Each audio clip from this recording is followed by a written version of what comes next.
Pilu anak dianiaya orang tua angkat di Jayapura, setiap hari menagis diduga tak diberi makan dan minum.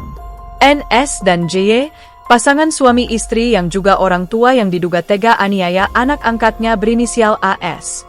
Diketahui, NS dan JY dilaporkan warga atas dugaan penganiayaan anak angkatnya di Perumahan Organda, Kelurahan Hedam, Kota Jayapura, Papua, pada Rabu, 3 Januari 2024. Akibat perbuatannya, korban mengalami luka robek di kepala, bibir, serta tangan dan kaki bengkak. Diketahui, korban AS tinggal bersama pelaku NS dan J orang tua angkat, serta ketiga anak kandung pelaku.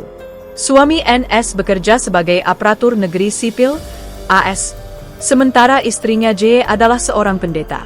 Kedua pelaku tersebut juga sempat terlibat cekcok dengan polisi saat datang ke kediamannya. NS dan JY disebut sudah melakukan penganiayaan yang berlangsung sejak 1 bulan belakangan pada Desember 2024 lalu.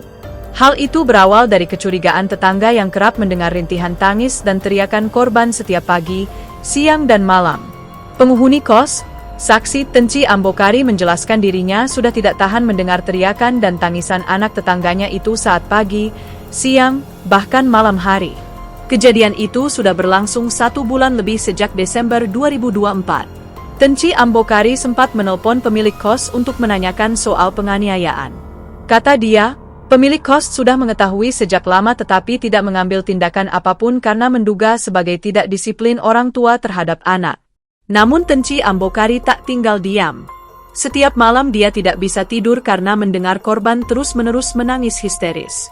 Akhirnya, sebulan terakhir dia berusaha mencari bukti dan cara agar bisa melapor ke pihak kepolisian. Terkadang jika malam hari saat korban menangis, Tenci Ambokari berusaha merekam suara di balik dinding kamar yang berjarak 4 petak dari kamar pelaku untuk mengumpulkan bukti. Hal itu dilakukan karena kondisi korban selalu disiksa dan dikurung di dalam rumah. Dia juga menduga orang tua angkatnya melarang anak itu makan dan minum karena sesekali terlihat ke kamar mandi, berada di luar kamar. Badan korban sangat tidak seperti anak seumuran. Download Tribun X sekarang, menghadirkan lokal menjadi Indonesia.